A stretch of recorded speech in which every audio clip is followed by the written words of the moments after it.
A new sophisticated piece of malware dubbed Jaskago has been uncovered by AT&T's Alien Labs and is targeting both Windows and macOS systems with alarming efficiency. Developed to use the Go programming language, known for its simplicity and cross-platform capabilities, Jaskago represents a significant leap in malware sophistication. Currently, it also has a low detection rate by most antivirus engines. So, one of the big things here that's a big note to talk about is that this affects Macs, right? This isn't just a PC thing anymore. And I mean, I've been living in the Mac world since like 2002, 2003, I think. And one of the biggest things was the sense of relief of, I don't have to worry about viruses and malware and all that kind of stuff. Every once in a while, one pops up. But this is a bit more disturbing. Because they're now being written in Go, it's cross-platform. It will operate on Mac OS X. So that's actually happening right now. Here's how this thing works. First, it gets itself downloaded and installed, posing as a legit software like CapCut, or more disturbingly, which I know a lot of you have, is AnyConnect. So Cisco's AnyConnect tool, we're all familiar with this, right? We have it for our VPNs. Pretty much every one of our clients requires us to have AnyConnect to connect into their VPN. Now, how many times have you downloaded AnyConnect? Probably a ton. Every time you get a new client, you probably got to download it. You got to update the client, or they give you a certain laptop. You got to download that client, or they give you a client. But are you sure you're getting it from Cisco? Or are you just Googling AnyConnect client download and they just grab a link and just download the client and install it, not even really thinking about it? I know I've definitely done it myself. I'm sure you guys probably have as well. So that is, to me, extremely disturbing because that's definitely targeting security professionals, and that's how they really get keys to the kingdom. So once it's installed, it first tries to detect if it's running in a VM. If it is, it's going to run some generic, non-malicious commands like pinging Google, create a dummy file on the desktop, list IP addresses, or printing out a random string on the terminal. Now, if it realizes it's not in a VM, it goes into attack mode. It grabs a bunch of information on the computers that's compromised, like network info, OS info, and even personal location info, like city, state, zip codes, if it can get it, and then it sends it all to the CNC server, the command and control server. The bot then pulls the CNC server for actions to run on this compromised machine. A few of them are creating persistence, we'll go over that in a second, for each different OSs, executing shell commands, displaying alert messages, retrieving running processes, executing files on disk or in memory, writing to the clipboard, so that can be used for stealing cryptocurrencies, I'll go into that in a second as well, and downloading and executing additional payloads. And then at the end, it can even delete itself to cover its tracks. So one of the big things is saying that it can control your clipboard.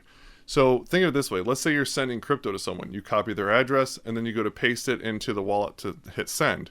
Well, what it notices is it says, hey, I noticed that this is a crypto address, whether it's Bitcoin, Ethereum, whatever, and then it swaps out for one of its addresses. So when you hit paste, it's actually going to paste in a compromised address. So you're going to send funds to the wrong address. So that's one way it's pretty bad. Jaskago is also capable of stealing tons of sensitive information from Chrome and Firefox, including browser credentials, browser history, cookies, think about like all your authenticated sessions, password encryption keys to decrypt all those passwords, profile files, and login information. Like I mentioned, the bot can create persistence in both PCs and Macs. For PCs, it creates itself as a service and sets itself to launch on reboot. For Mac OS, the threat's even crazier. Jaskago can gain root permissions, it disables the gatekeeper protections, and then creates a launch agent or daemon. This means it can automatically launch during startup. This is a huge wake-up call to Mac users that you're just as susceptible to the latest malware attacks as Windows users. The distribution methods of Jaskago are still under investigation, and its full impact remains unclear. This development is part of an ongoing trend of malware authors leveraging Go for creating advanced threats. Cross-platform, much more people are going to be affected.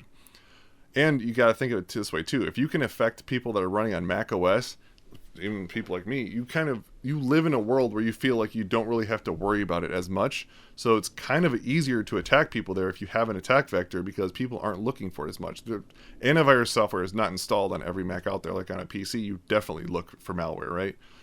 So the sophistication and capabilities of Jaskago underscore the need for heightened vigilance and robust security measures across all platforms. So now the big question, how can you prevent this from happening? The most important takeaway here is that you need to verify that you're downloading software packages from trusted sources only. Don't just Google AnyConnect client download and then grab the first link that you find. And really, you should be verifying all the MD5 checksums of all your downloads. So if you're unfamiliar with MD5 checksum, really it's just taking the file, running a hash on it, and then it outputs a hash string at the end. So it's like a cryptographic string at the end. So now if even one single byte changes in that file, you'll have a completely different hash. So that guarantees, for the most part, we won't get into that, but it guarantees that the file is the real file that you downloaded and it matches bit for bit. So it's really important that you start checking those MD5 checksums. I know they're all out there, and I know none of us actually ever do it, but we need to. On a PC, it's actually pretty simple. You can just open up the command prompt, type in certutil-hash file, you put in the file name space MD5, and it'll dump out the hash for you. If you want something like an easy tool, there's a tool called MD5 Hasher. You just push, browse, collect the file, it'll throw the hash in there. You can even copy and paste the hash from like the website, and it'll run the compare to say, hey, is it right or not? For Mac OS, just open up your terminal, type MD5 space the file name. It'll dump the hash. It's really simple. If you want a GUI tool for that as well, there's a good one called MD5 Master. It's on the App Store. You literally just drag the file into the thing, and it displays the hash for you there. So even your mom can do it, right? So it makes it super simple. Now, what happens if the legit source is compromised?